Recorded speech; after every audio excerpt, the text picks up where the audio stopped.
78ನೇ ಕನ್ನಡ ಸಾಹಿತ್ಯ ಸಮ್ಮೇಳನದ ಅಧ್ಯಕ್ಷರು. 300 ಕೃತಿಗಳನ್ನು ಅವರು ಬರೆದಿರೋರು.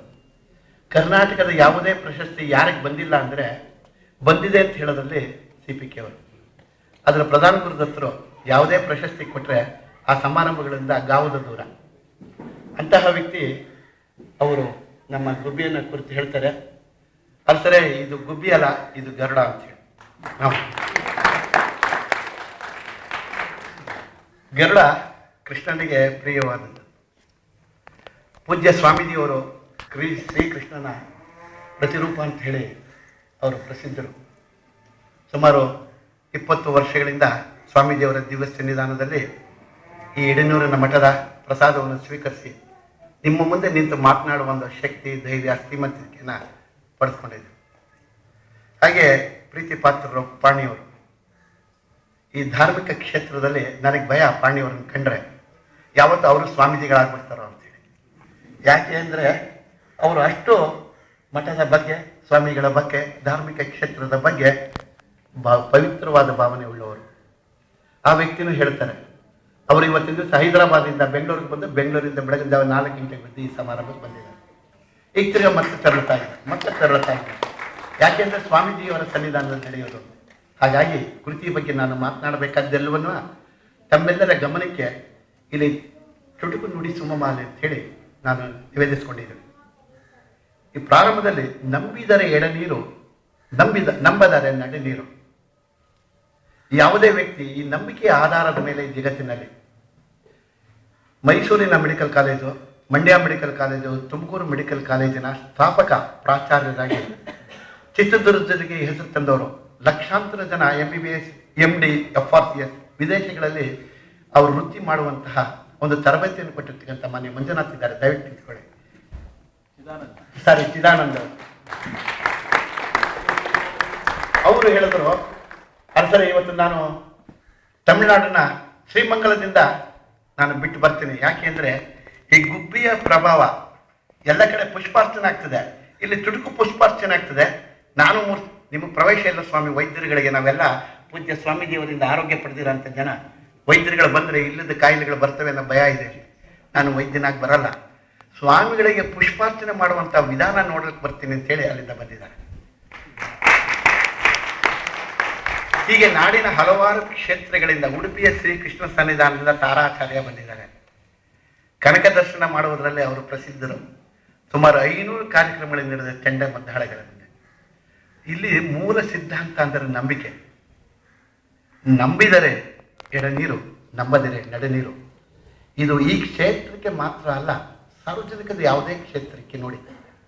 ಎಲ್ಲಿ ಜನತಾ ಜನಾರ್ದನನ್ನು ನಾವು ನಂಬಿರ್ತೀವಿ, ಎಲ್ಲಿ ಯಾವ ವಸ್ತುಗಳನ್ನು ನಂಬಿರ್ತೀವಿ, ಯಾವ ದೇವರನ್ನು ನಂಬಿರ್ತೀವಿ, ಆ ನಂಬಿಕೆ ಹುಸಿಯಾದರೆ ಆ ಜೀವನ ನಶ್ವರ. ನಂಬಿಕೆಯೇ ಮೂಲ ದೇವರು. ಇಲ್ಲಿ ಇದಕ್ಕೆ ಮುನ್ನುಡಿ ನಾನು ಬರೆಯೋ ಯೋಗ್ಯತೆ ಇಲ್ಲ ಅಂತೆಲ್ಲ ವಿನೋಯಿಸಿಕೊಂಡ್ರು. ಸ್ವಾಮಿಗಳ ಪುಸ್ತಕವಾದ್ದರಿಂದ, ವೈದ್ಯವಾರ್ತಾ ಪ್ರಕಾಶನದ 100ನೇ ಪುಸ್ತಕವಾಗಿ ಇದು ಹೊರಬಂದಿರೋದ್ರಿಂದ ನಾನು ಇದಕ್ಕೆ ಬರ್ತೀನಿ.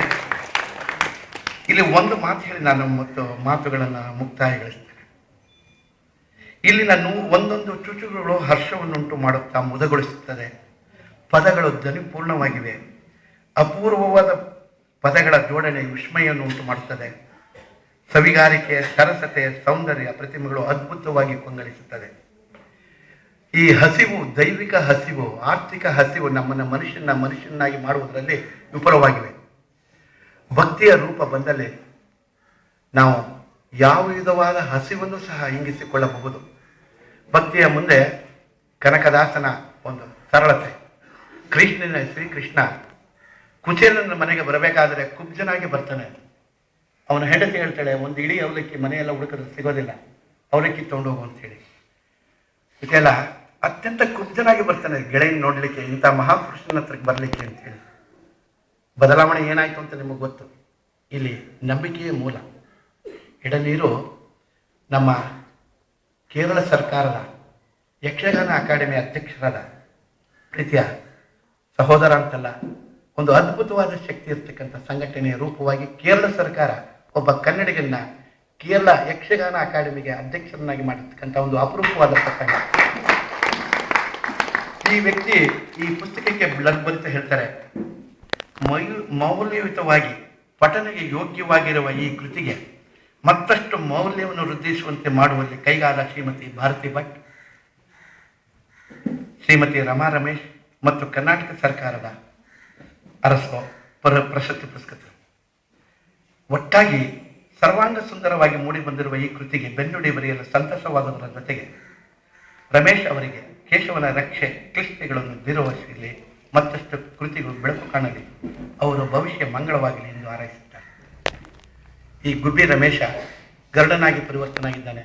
ಇವತ್ತಿನ ಸಹ ಇಡೀ ಕರ್ನಾಟಕ ರಾಜ್ಯದ ಎಲ್ಲ ಜನತೆಯ ಪರವಾಗಿ, ವಿಶೇಷವಾಗಿ ಇಲ್ಲಿ ಹಾಜರಾಗಿರ್ತಕ್ಕಂಥ ಚುಟುಕು ಸಾಹಿತಿಗಳೆಲ್ಲರ ಪರವಾಗಿ ಚುಟುಕು ಪುಷ್ಪಾರ್ಚನೆಯ ಮುಖಾಂತರ ಈ ಪುಸ್ತಕವನ್ನು ಅರ್ಪಣೆ ಮಾಡಿದ್ದಾರೆ.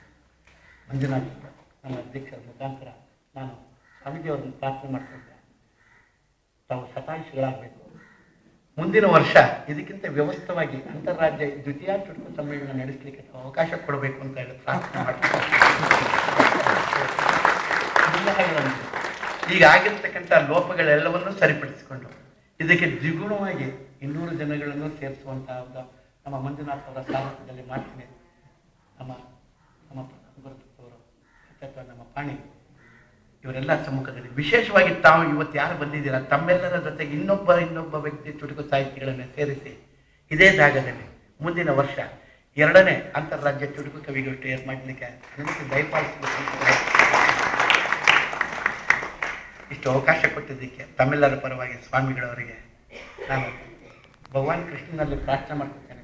ಸ್ವಾಮಿಗಳು ಶತಾಯುಷಿಗಳಾಗಬೇಕು, ಆ ಕಾರ್ಯಕ್ರಮ ಮಾಡುವಂಥ ಶಕ್ತಿ ನಮಗೆ ದಯಪಾಲಿಸಲಿ ಅಂತ ಮತ್ತೊಮ್ಮೆ ಅವ್ರನ್ನ ಪ್ರಾರ್ಥನೆ ಮಾಡಿಕೊಂಡು ಪ್ರಧಾನಮಂತ್ರಿ ಬಗ್ಗೆ ಮಾತನಾಡ್ತಾರೆ.